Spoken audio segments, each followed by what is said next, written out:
I am in the power of a mosquito. Were he so inclined, he would probably kill me. Luckily, until now, he has not abused his power. In the exercise of his sway over me, he is moderate, not the least bit capricious, and one might even say constitutional. It must, however, be understood that my obedience derives not from a recognition of his qualities or virtues, but from the fear he instills in me. Were he to consider it expedient, he would kill me, and his crime or execution would go unpunished. In the event that the legal institution could prove incontrovertibly that he was the murderer, they would not be able to punish him, not only because of the subsidiary fact that there is no provision in law for this type of offense, but also because he would not allow it. To my great good fortune, I have common sense enough to see that he has once and for all dismisses the idea of doing away with me, so long as I give him no cause. He has taken up residence on the wall near the top of an oil painting that depicts an improper landscape in which two seemingly Spanish shepherdesses with great big crocks are deep in conversation about some topic or other, surrounded by a flock of milder-looking sheep, one of whose straight back falls in with the line of the horizon in an unpleasing way. There is an abundance of topographical detail. A green plain, two purple mountains crowned with white, and a blue river that empties into a grayish lake. I know next to something about fine art, but this picture has always seemed to me to lack all aesthetic value. But the mosquito, however, appears to have no interest in aesthetic values, or for that matter, in any other sort of value. At least, he has never shown either approval or disapproval. He prefers to fill his time with other activities. In the morning, he enjoys an examination of the house, perhaps without a set purpose. But the fact is that, from the dining room, where he has established his seat of office, he goes first to the kitchen, where apparently, but doubtless is my imagination, he takes a special interest in the sparkle of a small saucepan with a long black handle. Sometimes I wonder what attracts him about such an utterly vapid object, but then I reason that, when all is said and done, he is only a mosquito. It's in the kitchen that he spends most of his time. Later he wanders through the hall, the bedroom, and the spare room, never lingering noticeably anywhere special. I think his aim is less to supervise the running of the house than to affirm his authority over his domains. At midday, on the dot of 12:30, to be precise, he lunches. His diet varies little. Every day he dines on a slice of Spanish blooding pudding. When I serve him on a little china dish, he won't consider any another. I still remember the day he indignantly rejected a slice of Argentine blood pudding which, in my desire to please, I served him so as to curry favor. I had to rush out to the butcher's for his favorite and exclusive dish.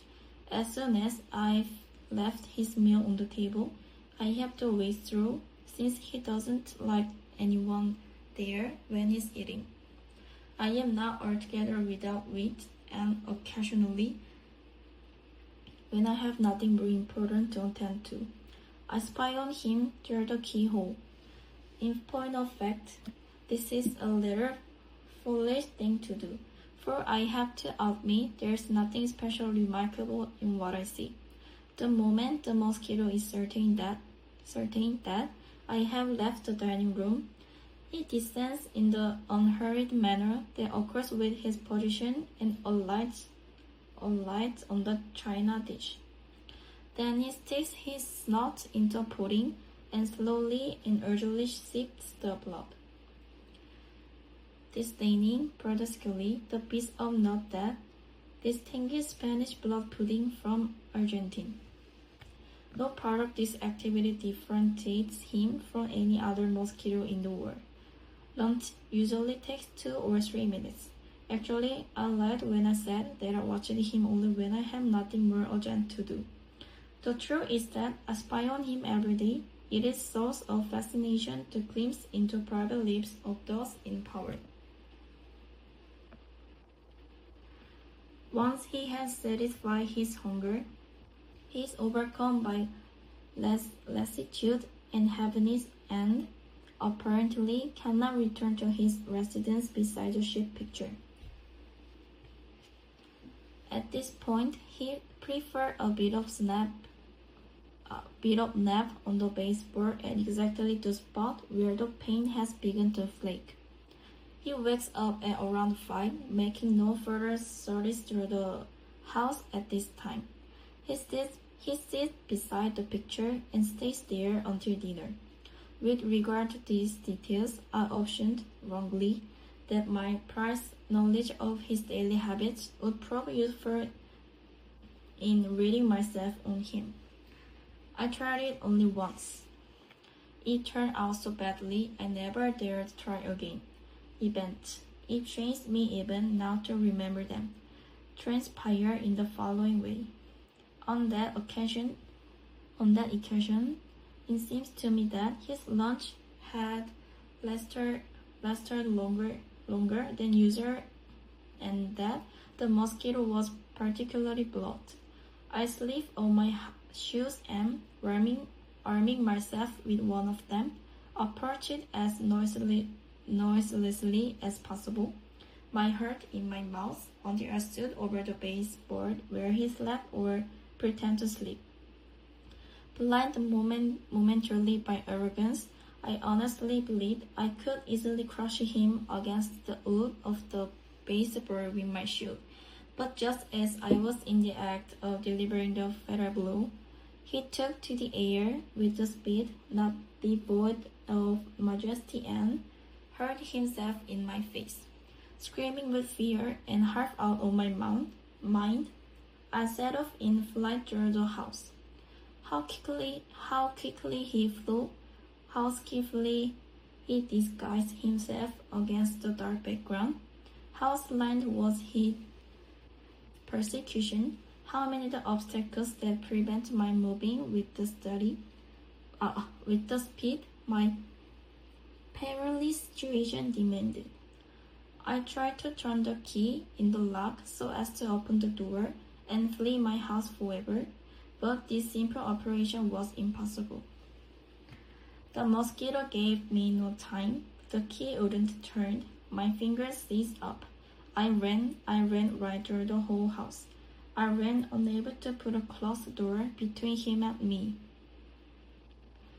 I ran colliding with furniture, knocking over chairs, breaking vases and mirrors, tearing my clothes, breaking my shins, and stubbing my toes. I ran until, overcome by exhaustion and terror, I fell to my knees. Forgive me, I cried, my clasped hands raised in an attitude of prayer. I swear by everything holy I never tried it again. The mosquito paused and began to revolve in smaller and smaller circles, while I, weeping torrent, repeated the above and similar expression. I don't know if he heard me. He seemed to be wondering what to do with me.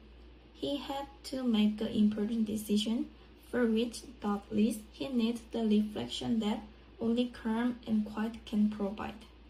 I, on the other hand, instead of remaining silent, keep whining, gasping, and panting, my clothes drenched with sweat, and with all this, beginning to notice that the veins on my hands were swollen and blue, almost purple, almost black. The mosquito was thinking, meditating, deliberating. It was clear that he was in no haste to come to a decision he might later regret.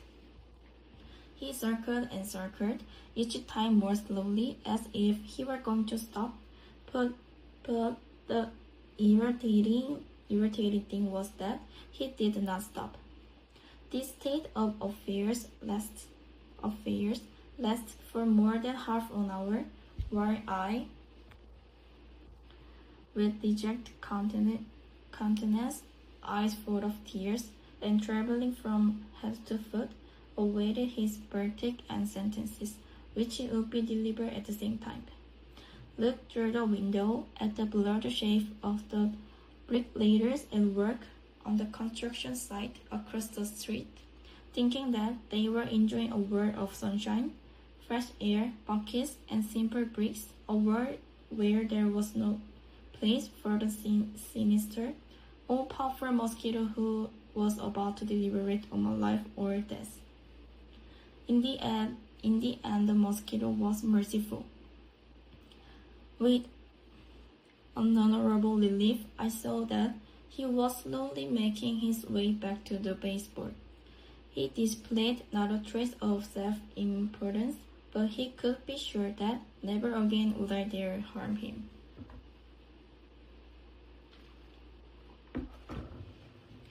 After this episode, I realized that I must resign myself to my fate. To be honest, he demands very little of me, only his 2 daily slices of bloody pudding and the china dish. I have nevertheless one reservation. It upsets me, it wounds me, it humiliates me to be dominated by such a tiny creature, the creature that weighs less than a fraction of an ounce, when I weigh close to 180 pounds. At the same time, I don't feel in the least humbled by having to bow to the control of an irrational being, one who has literally the brains of a mosquito. Perhaps my resignation is all to the fact that I have often been bossed about my individuals who have the sense of a cat and great deal less beauty. But just as I have this one reservation, I also have one hope. I know that the life of a mosquito lasts but a few months. This is why each morning I cast a furtive glance at the calendar, waiting for the moment I can circle with a hidden red pencil the date the mosquito expires. On the other hand, tomorrow marks 20 years to the day since he began his reign. Apart from contradicting the laws of nature, the notion that the mosquito may be immortal engulfed me in the dimensions of unreality. If the mosquito is not immortal, there are 2 possible ways to accounting for the above facts. The first is that the mosquito has not always been the same one, and that during the night while I am asleep, the dying mosquito is replaced by a younger, stronger mosquito. I was brought to this supposition one day by counting upon the body of the mosquito at the foot of my dining room table. To be sure, this is not conclusive evidence. I have no proof that this dead mosquito is the one that holds me in its power. It may have been just a common, everyday mosquito, like the ones so easily brought to heel with fly swatter and insecticide.